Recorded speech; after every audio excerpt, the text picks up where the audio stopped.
joining us today on Medium Rare with Lisa. I'm here today with Teri Hunter. Teri is an angel intuitive. She's a healer, and I'm so excited to have her here with us today. Hi, Teri. Welcome. Hi, Lisa. Thank you. So happy to be here. Thank you for being here. How did you know you had this gift? When did it begin for you?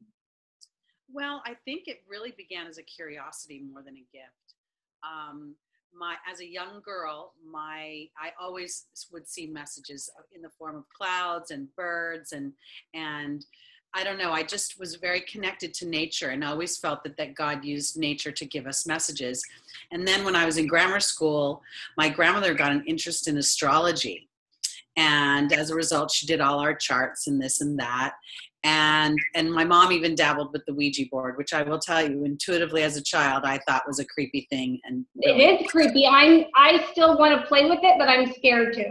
No, I wouldn't even want one in my house. But in any case, so there was always an interest in it. And I remember even as a little girl, my mom telling me that I could stay up late one night to watch a new show that was going to be on TV, The Ghost and Mrs. Mirror. So she even knew from a small age that I was sort of interested in this kind of stuff. And then as I got older, I would go do tarot readings with other readers and ask this and that. And I would sit there and they would tell me things. And sometimes I'd be like, that's not right. No, that's right. That's not right. And eventually I just started getting curious about doing it myself. And then I started playing with my friends and I'd read my friends and they'd be, you're so right. And I think the defining moment for me was in 1989, my sister was getting married.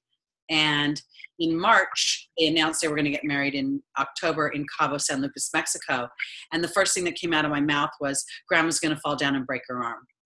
And my grandmother was not in the hotel more than 10 minutes before she fell down and broke her arm. Wow. So that's when things started to, and I'd started studying by then. I'd started wanting to reason. You know, my religious background said that God picked our lives, and I was like, I don't think he would do that. At least if he did it to me, we're going to have a conversation. So it taught me seeking. And then as I got older, and I realized that I did have a talent for this, I really wanted to pursue it. And I wrestled with the ideas of being a human, eating meat and drinking coffee and wanting to have, a drink and go out with my friends. And Spirit, I said, I don't think I can be that rigid. And Spirit, 2 days later, I went out with my girlfriend. We had margaritas and guacamole and tacos and came back and I did one of the most accurate readings I'd ever done in my life. So Spirit was like, we don't get bunched up about that stuff, Teri. We don't get bunched up about that. Now, when you're listening to Spirit, I mean, what do they sound like? Is it like you and me talking, or is it like an echo, or is it something that they're showing you? It's more like, I think the closest thing I can say, it's like a memory. Many times it's like a memory. And it's also a deep knowing. I just have this intense trust of what's coming through. And I've done this for too long, and weird things. I've tried doubting myself. One time I was doing a session over the phone for a woman, and before it, I meditated for a few minutes, and Spirit kept giving me the name Marco. And I was like, oh, okay, I live across the street from a pool, so I thought they were being funny, Marco Polo. But I was afraid to write it down. So I wrote down Mark, Marcus, and Marco at the end just to cover my bet. And the husband's name was Marco. Oh, so, wow. Yeah, so it's just, it comes from trust. It comes from this sort of, it's kind of like, when you walk in a room and you go, I could cut the tension with a knife in here. Right, yeah. It's just this intense knowing, and it's, and not really, I'm not really clairvoyant, so I don't see things like, like a movie. I have heard voices outside myself, but for the most part, their voices inside myself. And I think of it the way John Edward was a great teacher for me, because I observed him saying that Spirit would use the file cabinet of his experiences to draw out the dynamics that would then be relevant to this person that he was working with. So this also helped me bless the broken road from which I come. Right. Because if it wasn't for all of those dynamics, I wouldn't have such a big file cabinet. So it's really, I I get goosey, you know, like when I get a good hit, and I don't know if you can tell, but I'm starting to get really warm. When when I start to work with them, I get really hot and my hair gets bigger. Well, whatever they're saying, just, you can tell me. I can take it. They're always here. Your guides are here. You know, they know this is, at this juncture, a lot of this, they've opened a door of curiosity through many of the people that we've seen on television. Right.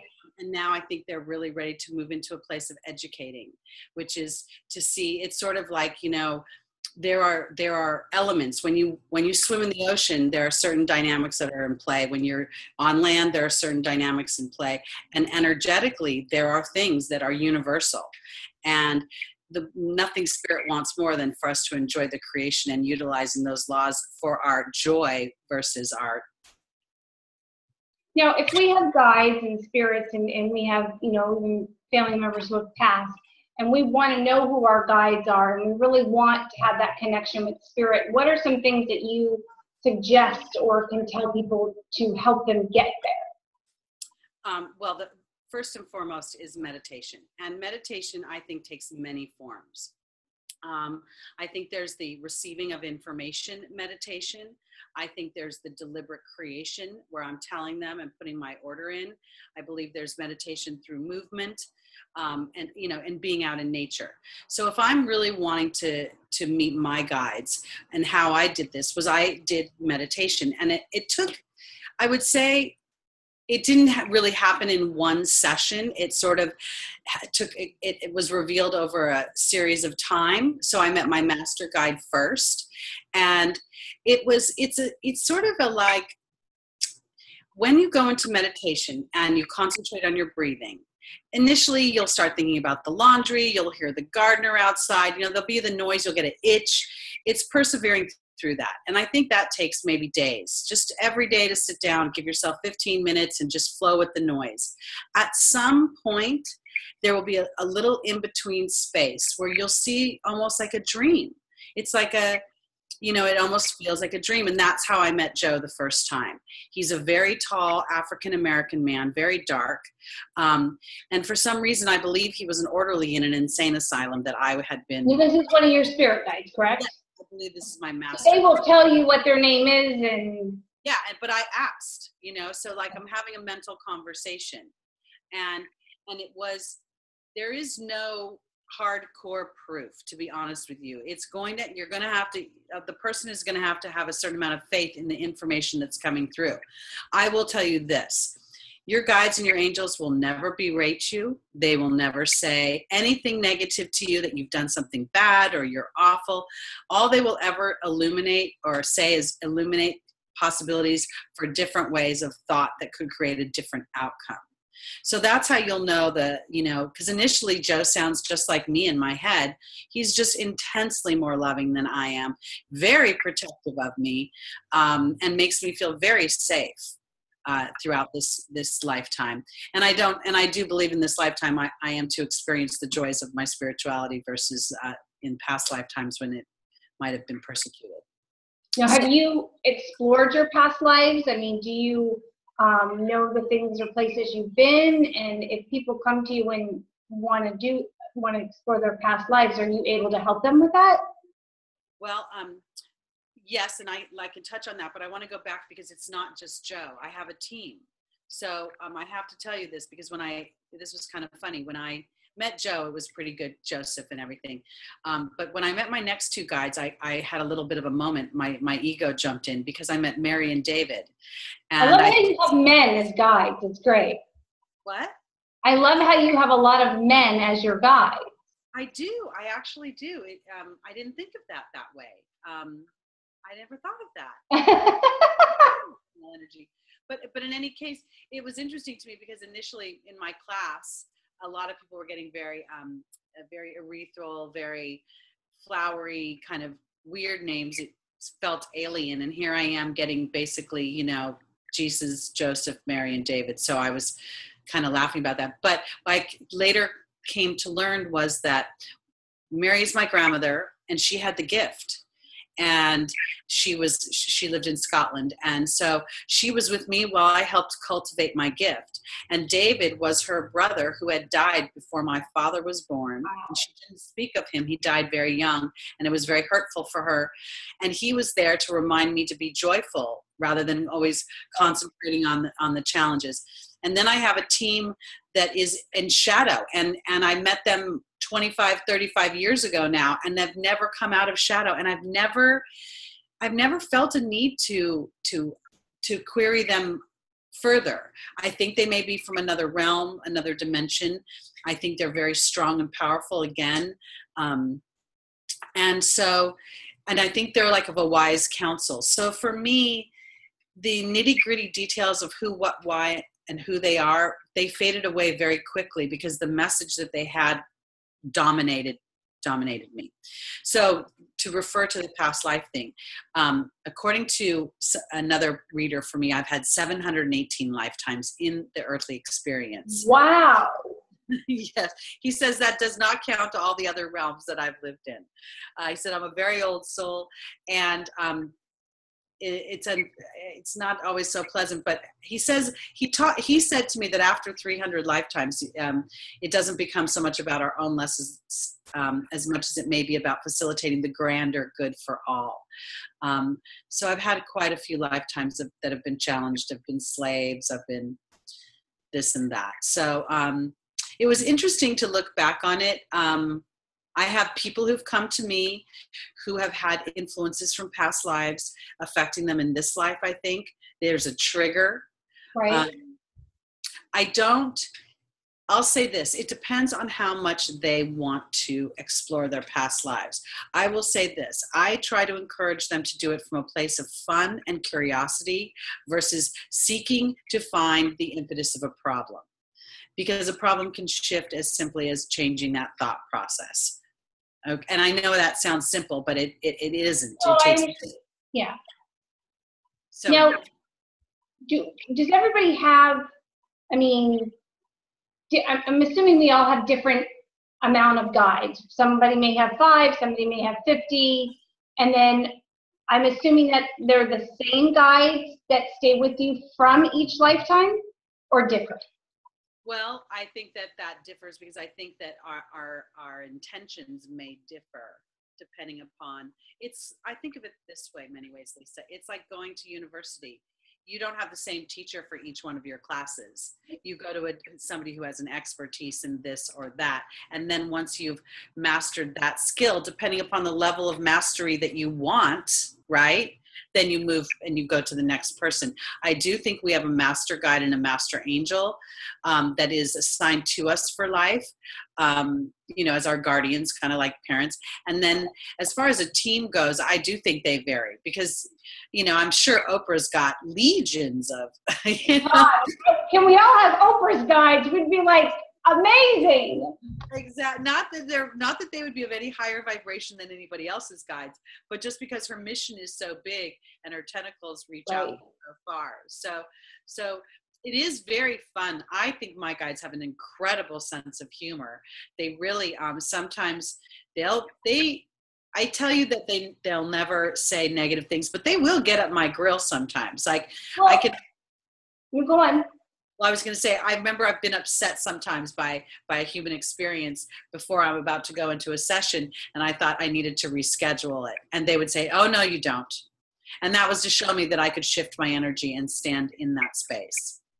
Sometimes I wonder, I'll ask my guides or angels, and, I remember one day I left the house and I had 2 jobs. I was excited to start them both. I walked out of the house and I said, Archangel Michael, please protect me, put me on the right path today. 3 hours later, I was unemployed. And I'm like, yes, both jobs decided they didn't want me. So I get a little confused when stuff like that happens. Like, okay, I just asked you and then you just took it away. But you said, or if you ask them for something and then you don't get it. So a lot of people get frustrated. So what do you feel that's about? That's about our ability to only have so much sight. You literally called forth for them to put you on the right path. if indeed both those jobs were not the right path, bye-bye. So we have to be very mindful of what we're looking for. You know, the angels have no, God in creation has no judgment whatsoever on the type of life we want to create. If a person wants to live a quiet life and live what some people would call a content, mundane life, there's no judgment. And that is as valuable as it is someone living an Oprah Winfrey life. But if indeed you are calling to live a certain dynamic, and then you're walking a path that does not follow that direction, it will appear that you're being jerked around, because Spirit is trying to maneuver you like we do, you know, towards where you really want to be. And what happens most of the time is our dreams, we invest emotion into those dreams, and then the very second we get excited about them, we see exactly how that won't happen. How, you know, what can go wrong? What are the pitfalls? And in that underlying message is really what is the manifesting message, because there's usually more energy on that dynamic than there is on the creation and the joy of it. Does that make sense? It makes sense. Okay. So that's why you lost both those jobs in one day. Because you were meant to be doing pretty crazy. It was like, wait, what? It was like, okay, whatever. When people want to connect more to their guides and that spiritual side, do you tell them, you know, start with meditation, or are there other things that you tell people so they can be intuitive and they can have, you know, more sense to help others and know what's happening? I think it's really a matter of paying attention. The Spirit is talking to us all the time through various mediums. I mean, you could be watching television and get a message from Spirit just because some random person has a similar experience. And as we start to pay attention, starting in meditation helps. And I want to say this too. A lot of people can't get up in the morning and meditate or before bed. It becomes arduous. But I find a shower is a great place to meditate. Most people do that every day. And if just imagining the water washing away whatever doesn't serve you, and then allowing Spirit to just impress upon you certain feelings. And that's how you're going to start to feel the connection with Spirit. And I say that it will then be confirmed. You'll see something 3 times. So you can pay attention to numbers. You know, you can pay attention to, I think it's really just about being mindful. I pose a question out there, and then I'm mindful to see Spirit bring in the answer. It's not going to come in the form of a burning bush. That doesn't usually happen. But did somebody just come in the room? Yeah, Vicki Wheeler, who you're going to read. So she's all excited. Okay, terrific. So I think that it's about being mindful. It's about putting our attention and our intention into that connection, and then allowing Spirit to reveal itself. So you'll see, I see many messages in the clouds to this day. I'll give you an example. When my dad crossed over, I had been telling one of my clients to look for signs that her dad was trying to connect. Her dad had crossed over as well. A few days later, I got in my car and I turned on the radio, and there was a very significant song on the radio that literally has my grandmother's name in it. I got driving down the street, and there was a license plate with my initials in it. And then that car moved, and then there was my father's name in that. That's 3 times in a row. Spirit was sending me a message. Hi. See, now, I see my ex's name on cars, and he's got a not a popular name at all. It's not a name, and I always like, what does that mean? Or if there's someone that I think about, or some other, I see their initials, and I'm like, okay, what is that about? Like, and I see those things a lot. So I'm not sure what, I've always wanted to know, what are they trying to tell me? Well, I think the first thing I heard is that you are very powerful in manifesting. So it isn't really about... Well, I haven't won the lottery yet. You know something? That's not really what you want to do. I mean, it may sound funny and it may be, you know, nice, but truthfully, the yearnings of your soul run much deeper than money. Do you understand? Yeah. So the abundance you're looking for doesn't come from money. It comes from a purposeful life. So, and do you even buy lottery tickets? Oh my God, yes. You do? Do you register them in the second chance lottery? No. Well, you should start doing that, darling. Okay, so I will have.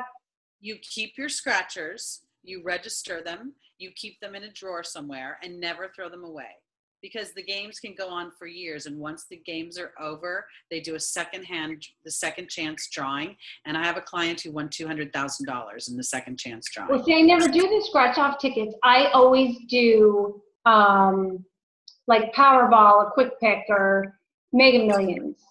Well, with enough intention, at some point you'll win the lottery. All right. Hey. Now, what are some things that you have coming up that people might be interested in? Well, I'm starting a monthly Let's Have a Conversation. So many of my clients who come to me for sessions ask more about spirituality, and there's so many genres to study and so many interesting topics that I decided to open my home up to.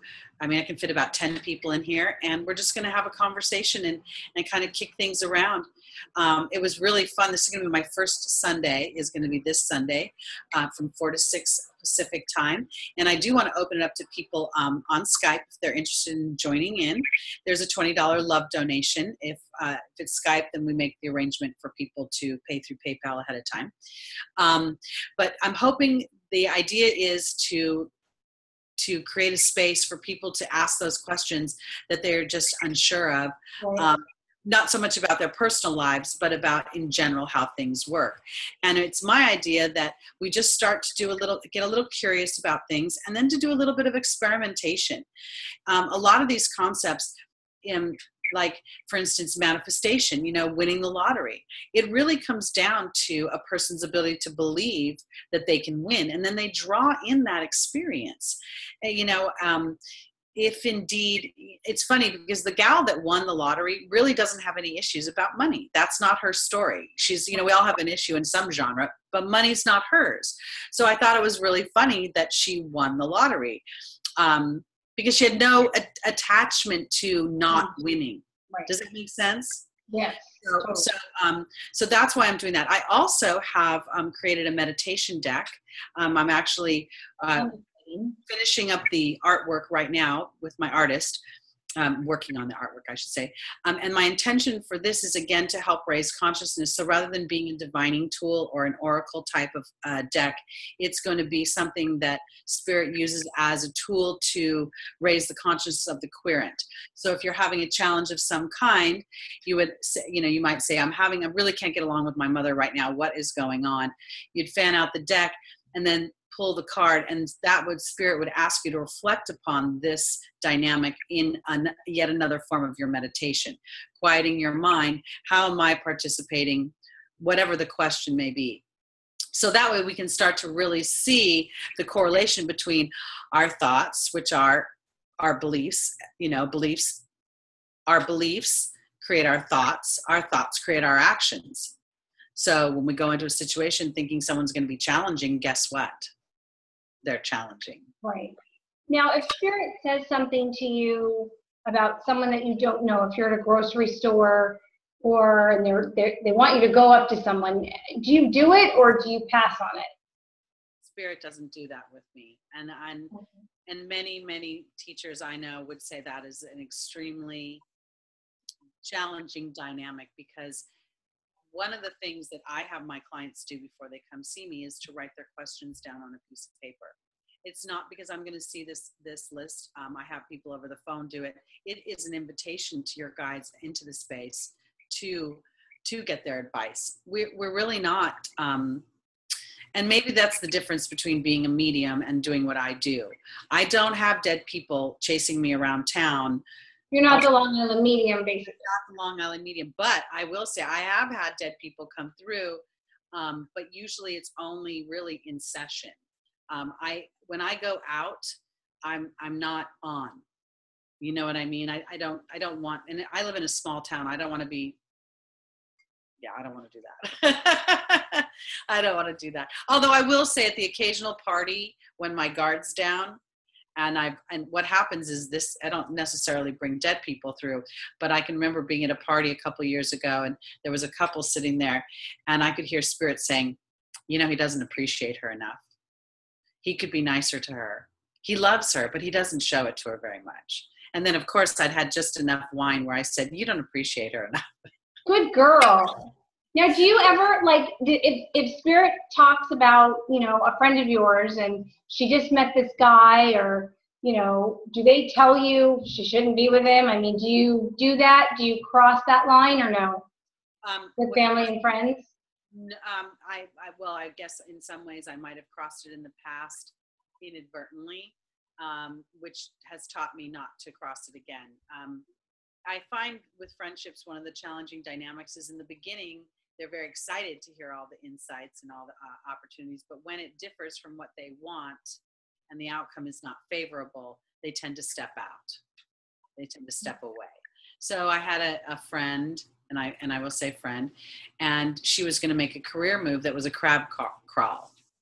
You know, just moving. She wasn't going to make any headway, but the people involved seemed very attractive to her.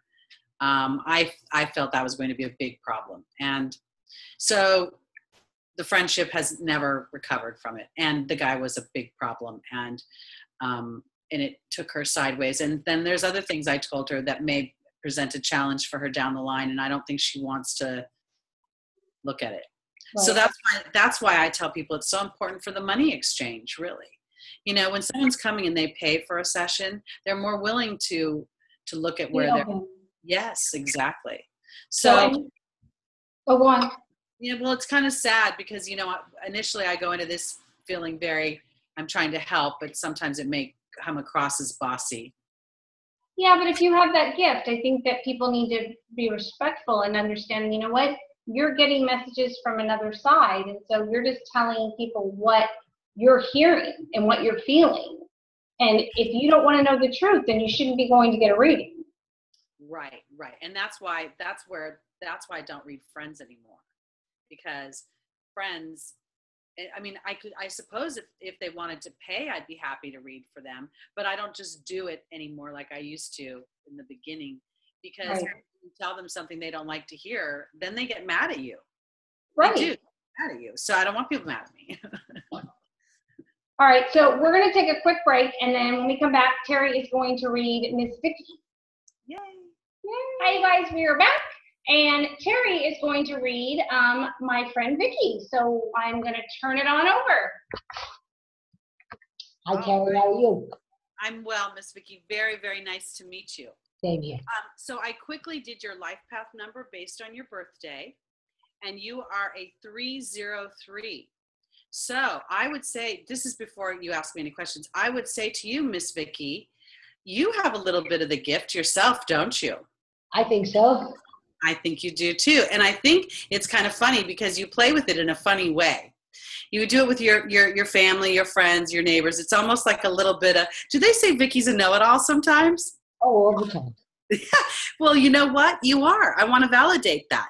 So the 3 is all about sensitivity and expression, and the 0 is all about not hidden, inner gifts. So you're talented in many, many ways. And while I want to say this, you're very family-oriented, aren't you? Extremely. Yeah, it's there. I feel, and I'm not a medium. Oh dear, here we go. You got a lot of dead ones on the other side, don't you? Yes, I do. They're all like, the camera angle, here I go, all this time telling everybody I'm not a medium, and I see all. Don't worry about it. That's okay. They're so excited you're here today. Do you have an uncle over there?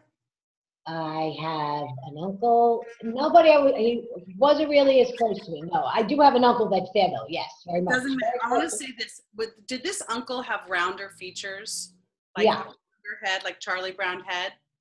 No, that would probably be more on my husband's side, not on my side. Okay. Well, I want to say this. I feel a man coming through. He feels like an uncle. Because he doesn't feel like a father. He doesn't feel like a brother. Doesn't feel like a cousin. He feels like he's a little bit rounder. I'm kind of seeing like an Ed Asner type body type in my head. And I want to say that he has, I feel like a raucous laugh. He's very excited to be here. Very excited to say hello from heaven. And I see a bunch of people, like, I feel like there's a bunch of, I would have to say a group of aunts and uncles, a group of grandparents. I mean, do you have a huge family? We did. Yes, we did. So they're all on the other side now. Yes, more. I have my immediate family. Well, my immediate family's part here, part there now. Recent deaths, very recent. Well, I want to say this. Because my ego is checked, and I'm like, I don't want to, I get scared. But I feel like this. I feel like there is at least 10 to 15 people standing behind you, all relatives, all excited to be here, all saying everybody's well. They're having family reunions on the other side, and they want you to know that everybody's happy. Everybody's being watched over.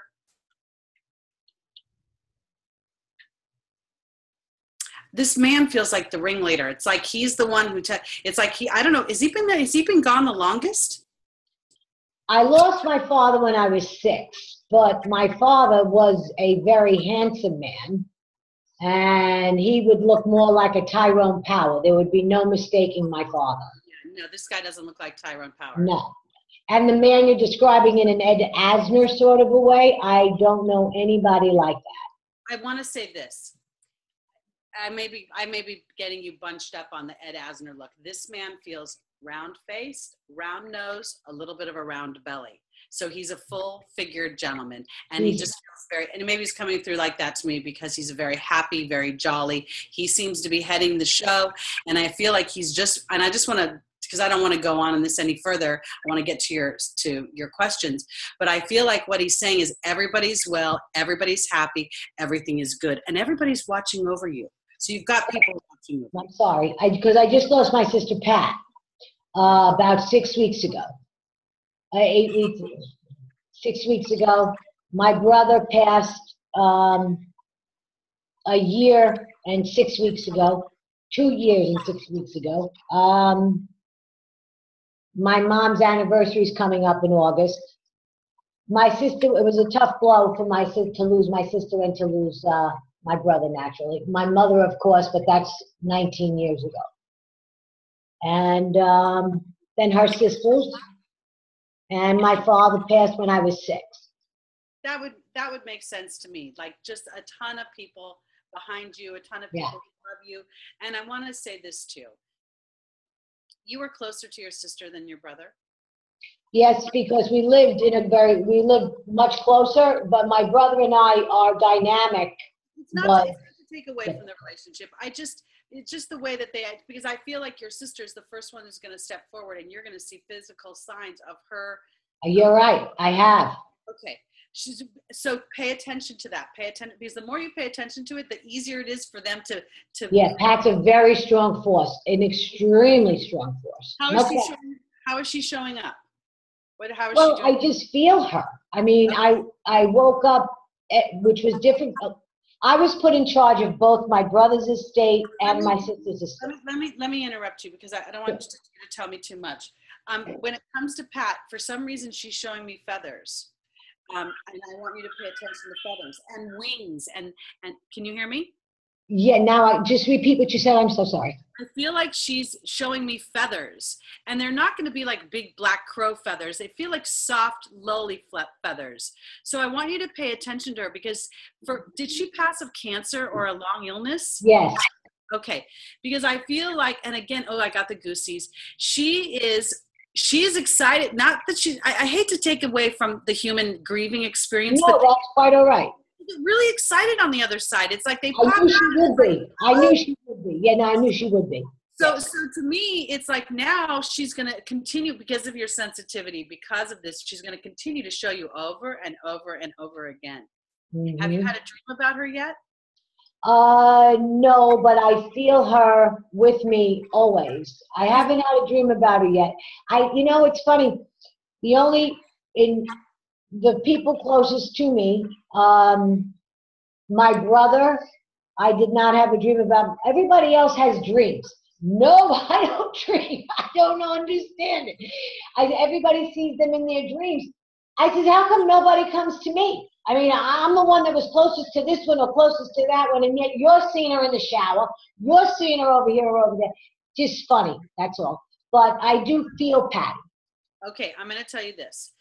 First of all, I'm the one who's intuitive in my family, and my sister has dreams about my grandfather, and I never have a dream about him. Go figure, right. Yeah. And John Edward, after his mother passed, he never felt her, and he's a famous medium. So Right. sometimes, who knows what the connection, why that happens. But I Right. want to say this. To me, she's, especially as a result of today's session, she's going to let you know more. You may see her birthday somewhere. You may see her initials somewhere. She feels like she's like doing this to me, and she's going to continue to do this. She will do that. And before she got ill, she had a lot of life, right? She was a fun, vivacious person. So this is what she wants to, I'm getting all the goosies again. So this is where she wants to know, I'm back into that vibration. And she watches over you because she wants you to be happy. There's been a lot of loss, but she says there's a lot to be happy about. I know my sister. I know exactly how, exactly. And that's what it was time to say what we said to each other. That's why it was easy to say what needed to be said. Everything. Because I knew, and I told her, you're ready to go, Pat. Just go, because you're miserable. You're not happy anymore here. You don't want to be here anymore. And it's not so much because of the illness, as much as it was mentally. There was just, life has taken its toll. She had it. And she had a good life, but she had ups and she had, like we all do. And she handled them, punching and screaming. She did everything she could, and she kept a smile on her face. She was your rock. She was that island in the storm, okay? I have been that island in the storm for so many people that I now am feeling the weight. So when it was time for her to go, I knew that she would go be with Alfred, go be with Mommy, go be with Daddy. You haven't seen Daddy in so long. He can't wait to see you. And she says, I know it was life. She was tired. She told me so many times, Vicki, I just don't want to do this anymore. And she didn't mean fight the disease. She meant she didn't want to live life anymore. She was tired. She put in her time. Well, I'm telling you, from the other side, I feel like as you were speaking, I felt like she said she had a very easy transition to the other side. With your brother, I feel like he might have had a little bit of more of a, what's going on here kind of thing. Like he was a little surprised. But with her, very easy. Her life review was pretty easy. As you were talking, there was things she said, I've learned sometimes about my point of view. Yep. Do you understand when I say that? Yes, I do understand exactly. So let me ask you, Vicki, what would you like to ask Spirit today? When Lisa said that you were going to do this, what did you want to ask? Oh, well, I have 2 sons. I'd like to know something about them. I'd like to know, I'm concerned. Let's do this before you say too much. What I want to do is pick one of them. Tell me his name and his date of birth. Okay. Who do I want to pick? Thomas John? All right, Thomas John. He is September the 15th, 1977. Okay.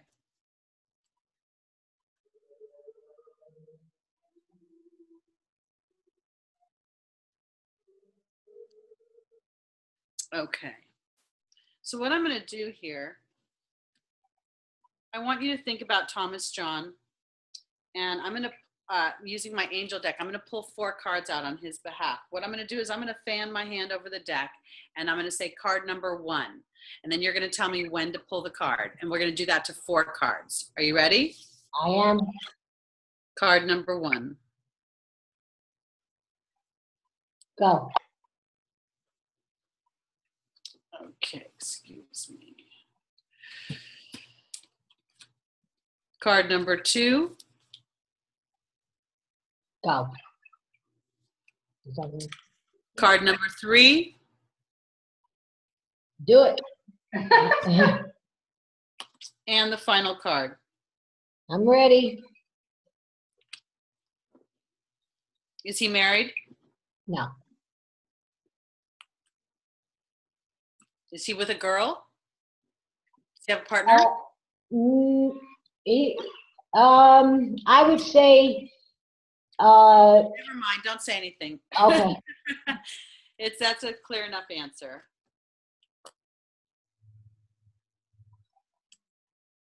Does he have a baby mama? Baby mama. No, he does not have any children. He was involved with somebody who did, and he was madly in love with her. And took her on while she was pregnant with her daughter. And got very involved in relationships, and it ended badly.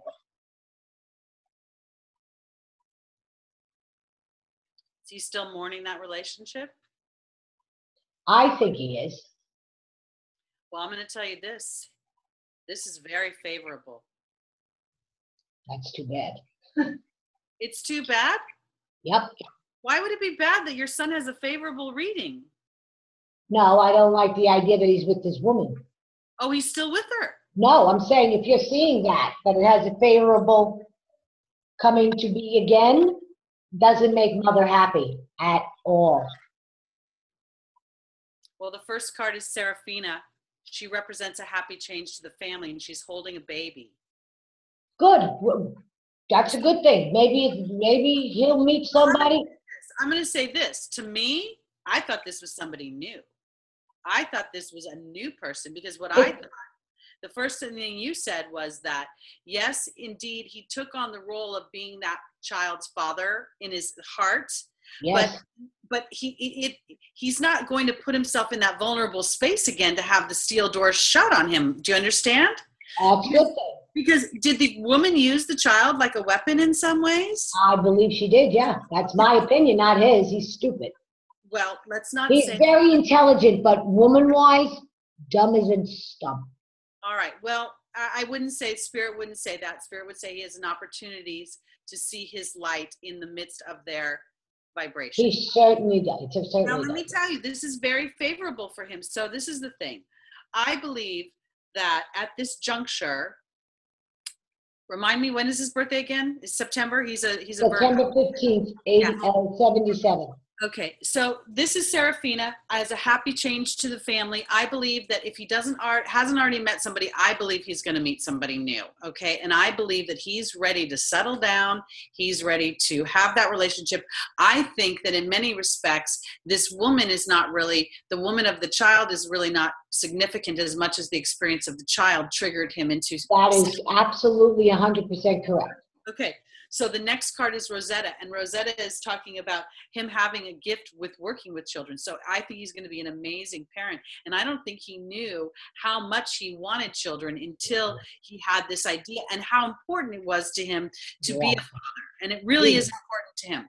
So the next card is Rochelle and the angel. Oh, let me back up for a second.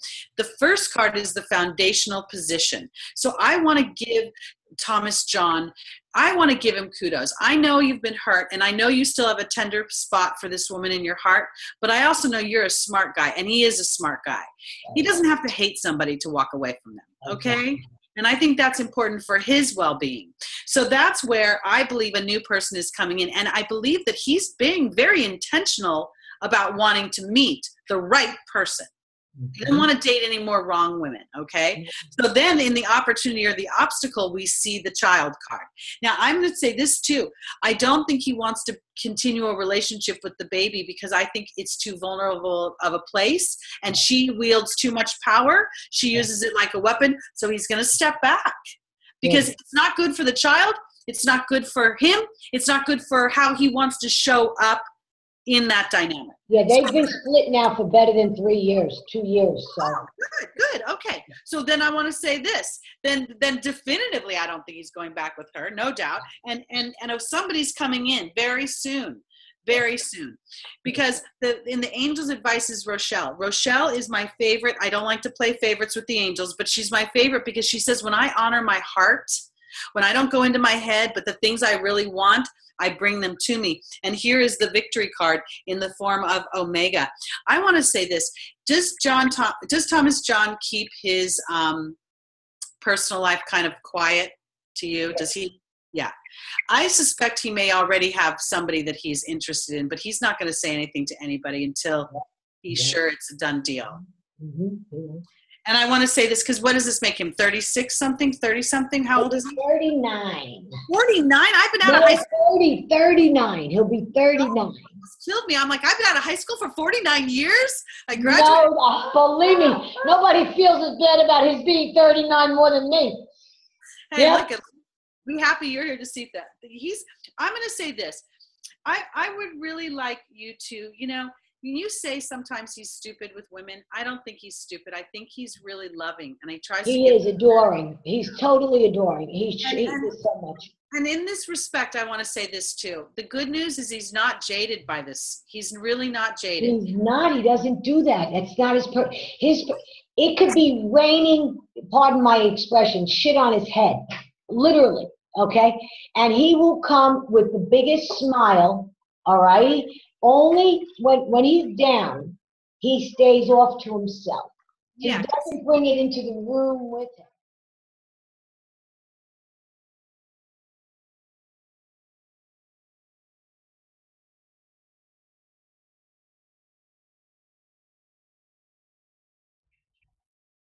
That was a lot of fun. Thanks, Teri. I think Vicki loves the read, and I had a lot of fun meeting you and talking to you, and I look forward to talking to you again, and I will make sure all your stuff is up online to let people know how they can get in touch with you. Well, thank you for having me. It was really a pleasure. I enjoyed it so much. I had a blast. Have a wonderful evening, and I'll talk to you soon. You too. Thanks. Bye.